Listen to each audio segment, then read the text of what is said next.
नमस्कार, मैं हूं निकिता और आप देख रहे हैं सत्यहिंदी.com। चलिए एक नजर डालते हैं अब तक की सुर्खियों पर। एनसीपी प्रमुख शरद पवार के भतीजे और पार्टी में नेता रहे अजीत पवार की बगावत ने महाराष्ट्र की सियासत में भूचाल ला दिया है। दरअसल आज रविवार को अजीत पवार अपने चाचा शरद पवार की पार्टी तोड़ एकनाथ शिंदे सरकार में शामिल हो गए हैं। दोपहर करीब 2:30 बजे अजीत पवार ने मंत्री पद की शपथ ली और वह सरकार में उप मुख्यमंत्री के तौर पर शामिल हुए हैं। इस शपथ ग्रहण समारोह में मुख्यमंत्री एकनाथ शिंदे और उप मुख्यमंत्री देवेंद्र फडणवीस भी मौजूद रहे। इसके अलावा अजीत पवार के साथ 9 एनसीपी नेता, जिनमें छगन भुजबल, दिलीप वालसे पाटिल, हसन मुश्रीफ, रामराजे निम्बालकर, धनंजय मुंडे, अदिति तटकरे, संजय बनसोड़े और अनिल भाईदास पाटिल शामिल हैं। उन्होंने भी मंत्री पद की शपथ ली। आपको बता दें कि अजीत पवार ने रविवार को अपने आवास पर बड़ी बैठक की थी। इसमें पार्टी के अधिकांश विधायक पहुंचे और इस बैठक के बाद ही पवार सीधे राजभवन पहुंचे। बताया जा रहा है कि पटना में विपक्षी एकता की बैठक में राहुल गांधी के साथ मंच साझा करने और उन्हें सहयोग करने के शरद पवार के एकतरफा फैसले से एनसीपी के कई विधायक नाराज थे। भतीजे अजीत पवार की बगावत के बाद एनसीपी प्रमुख शरद पवार को झटका तो लगा ही है, लेकिन अभी पवार के लिए मुश्किलें यहीं कम नहीं होती हैं। दरअसल ऐसा इसलिए है क्योंकि सूत्रों के हवाले से बताया जा रहा है कि अजीत पवार अब एनसीपी पर भी दावा ठोक सकते हैं, क्योंकि पार्टी के 53 में से 30 विधायक उनके साथ हैं। साथ ही खबर ये भी है कि एनसीपी के 5 में से 3 सांसद अजीत पवार के साथ हैं, जिसमें प्रफुल्ल पटेल जैसा बड़ा नाम भी शामिल है। आपको बता दें कि प्रफुल्ल पटेल को हाल ही में शरद पवार ने अपनी बेटी सुप्रिया सुले के साथ पार्टी का कार्यकारी अध्यक्ष बनाया था। वहीं अब मीडिया रिपोर्ट्स के मुताबिक एनसीपी के अजीत पवार गुट के साथ 30 विधायक हैं, जबकि शरद पवार गुट के साथ अब महज 23 विधायक शेष बचे हैं और ऐसे में शरद पवार की मुश्किलें कम होती नहीं दिख रही।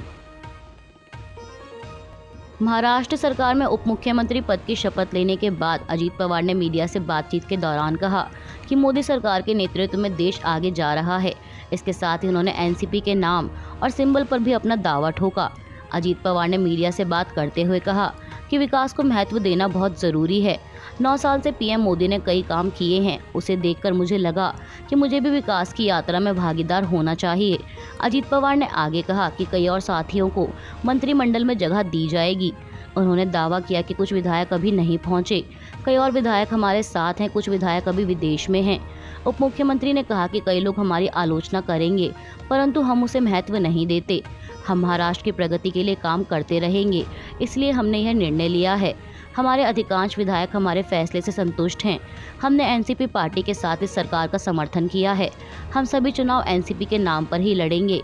अजीत पवार ने कहा कि यदि हम सरकार बनाने के लिए शिवसेना के साथ जा सकते हैं, तो भाजपा के साथ क्यों नहीं जा सकते।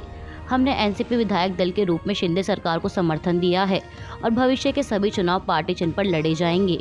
मैंने शुक्रवार को नेता प्रतिपक्ष के पद से इस्तीफा दे दिया था और आगे पार्टी के लिए काम करने की इच्छा व्यक्त की थी। एनसीपी नेता अजीत पवार के शिंदे सरकार में शामिल होने पर महाराष्ट्र के मुख्यमंत्री एकनाथ शिंदे ने कहा कि अब हमारे पास एक मुख्यमंत्री और 2 उप मुख्यमंत्री हैं। डबल इंजन सरकार अब ट्रिपल इंजन बन गई है।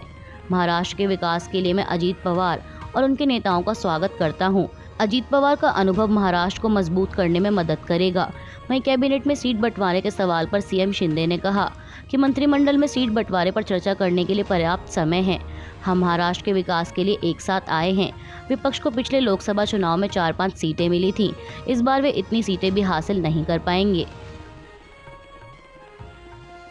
भतीजे अजीत पवार की बगावत के बाद मीडिया से बातचीत के दौरान शरद पवार ने बीजेपी पर हमला बोलते हुए कहा कि मैं फिर से पार्टी खड़ी करके दिखाऊंगा। उन्होंने अजीत पवार के दावे पर कहा कि कुछ दिनों के बाद इस दावे की सच्चाई सामने आएगी। उन्होंने कहा कि कई दलों के नेताओं ने मुझे फोन किया है। ममता बनर्जी और कांग्रेस के नेताओं ने मुझसे बात की। पवार ने कहा कि महाराष्ट्र के युवाओं पर मेरा भरोसा है। मैंने महाराष्ट्र के विकास के लिए काम किया है। हमने कई बार गठबंधन में सरकार को स्थापित किया। अब मैं राज्य और देश का दौरा करूंगा और पार्टी के विकास के लिए काम करूंगा। मुझे अपनी पार्टी के लोगों पर भरोसा है। एनसीपी में 2 फाड़ होने और अजीत पवार के एनडीए में शामिल होने पर शिवसेना उद्धव बालासाहेब ठाकरे की राज्यसभा सांसद प्रियंका चतुर्वेदी ने टिप्पणी करते हुए कहा कि भाजपा देश में वैचारिक गठबंधन की बात करने वाली आखिरी पार्टी होनी चाहिए। वे सिर्फ राजनीतिक अवसरवादी हैं जो किसी भी कीमत पर सत्ता चाहते हैं। महाराष्ट्र में नवीनतम विकास के साथ भ्रष्ट और जेल गए विधायक अब मंत्री पद की शपथ ले रहे हैं। वहीं उद्धव ठाकरे गुट के नेता संजय राउत ने भी इस पर प्रतिक्रिया देते हुए कहा कि यह प्रक्रिया चल रही थी, ये हमें पहले से मालूम था। इस बारे में मैंने पहले ही कहा था कि ऐसा हो सकता है। इसका मतलब है कि सीएम एकनाथ शिंदे के ऊपर जो डिस्क्वालिफिकेशन की तलवार लटक रही थी वो जल्द ही गिरने वाली है। उनके साथ 16 विधायक जो गए थे वो डिस्क्वालीफाई हो जाएंगे और अभी चंद दिनों में महाराष्ट्र को एक और मुख्यमंत्री मिलेगा। फ्रांस में पुलिस द्वारा एक किशोर की कथित हत्या के बाद भड़के दंगे थमने का नाम नहीं ले रहे और इसी मामले में अब तक 1000 से अधिक लोगों को हिरासत में लिया जा चुका है। वहीं दंगों को रोकने के लिए यहां 45,000 सुरक्षा कर्मियों की तैनाती की गई है। बावजूद इसके हालात अभी तक काबू से बाहर हैं।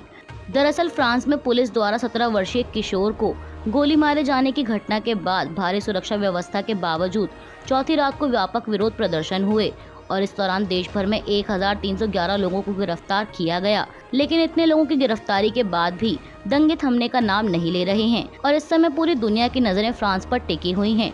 इसके साथ ही नस्ल भेद को लेकर कई सवाल भी उठ रहे हैं। वहीं फ्रांस में हालात को देखते हुए ब्रिटेन ने अपने नागरिकों के लिए फ्रांस यात्रा को लेकर चेतावनी जारी की है। ट्रैवल एडवाइजरी में कहा गया है कि अगर बेहद जरूरी काम नहीं हो तो फ्रांस जाने से बचना चाहिए, क्योंकि वहाँ हालात सामान्य नहीं हैं। हिंसा प्रभावित मणिपुर से अभी तक कोई राहत की खबर सामने नहीं आई है। इस बीच कांग्रेस नेता राहुल गांधी हिंसाग्रस्त इलाकों और पीड़ितों से मिलने के लिए 29 और 30 जून को मणिपुर दौरे पर रहे, जिसे लेकर बीजेपी नेता एल सुसिंद्रो मैतई ने राहुल गांधी पर हमला बोलते हुए कहा कि उनके मणिपुर दौरे के बाद राज्य में हिंसा और बढ़ गई है। बीजेपी मंत्री ने कहा कि पिछले दिनों राज्य में जो हिंसा हुई है वो कांग्रेस समेत अन्य विपक्षी दलों की ओर से प्रायोजित थी। इसके अलावा उन्होंने मुख्यमंत्री एन बीरेन सिंह के इस्तीफे को लेकर कहा कि राहुल गांधी की ओर से कराई गई हिंसा से आहत होकर मुख्यमंत्री ने मंत्रिमंडल के सभी सदस्यों और विधायकों से चर्चा के बाद इस्तीफा देने का फैसला कर लिया था और सीएम ने इस्तीफे का पत्र भी तैयार कर लिया था।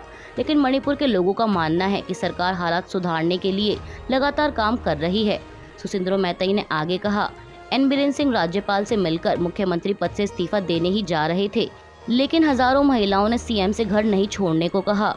उन्होंने कहा कि मणिपुर के लोग नहीं चाहते कि मुख्यमंत्री इस्तीफा दें। वहीं राहत शिविर को लेकर राहुल गांधी के दावे को खारिज करते हुए उन्होंने कहा कि राहत शिविर में दवा और भोजन की कोई समस्या नहीं है। राहुल गांधी झूठे आरोप लगा रहे हैं। दरअसल राहुल गांधी ने मणिपुर दौरे के दौरान राहत शिविरों में जाकर पीड़ितों से मुलाकात की थी और साथ ही उन्होंने सरकार से राहत शिविरों में मूलभूत सुविधाओं में सुधार करने का अनुरोध भी किया था। अभी के लिए बस इतना ही। बाकी की खबरों के लिए जुड़े रहिए सत्यहिंदी.com के साथ।